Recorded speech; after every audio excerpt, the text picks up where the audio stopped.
I'm a behavioral health therapist with the Children, Youth, and Families Division for the state of New Mexico, and I work in the Juvenile Justice Services. I'm a unit therapist at one of the juvenile correctional facilities in Albuquerque, which means that I work on a unit with kids who have been adjudicated or are currently incarcerated from anywhere from 1 year all the way up to the age of 21. I spent roughly well over 20 years as a computer engineer. And then in 2008, I had a series of pretty major life events. It started with my father passing away very suddenly in September of 2008, and then a couple of other major life events. And so I decided I wanted to do something different. I didn't know what.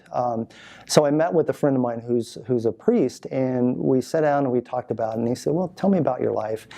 Throughout a major part of my life, I've done volunteer work. I've done hospice volunteer work, Special Olympics, and those sorts of things. And so he just sort of all of a sudden looked at me and said, well, it sounds to me like you should go into the helping professions, which had never occurred to me. And the idea kind of caught hold, and I called my sister, who's a social worker, and she's a little older than me, and she said, well, why not? Why don't you? And then my mother, I think they ganged up on me, really what they did. I think they conspired. So my mother said, so I hear you think about doing a doctorate. And I said, well, no, not really. And she said, well, I think you should. And I'm like, well, yeah, but they're kind of expensive. And she said, well, I'll pay for it.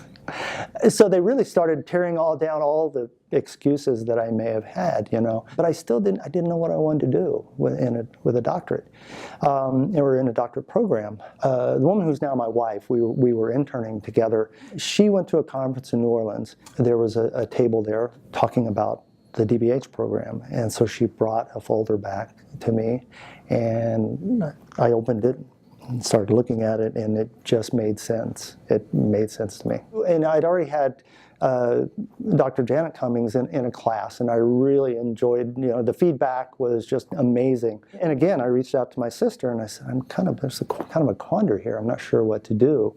And I don't know if this is an exact quote, but it's pretty close to it. And she said, I would stick with the people who created the program. And it's like, yeah, why didn't I think of that?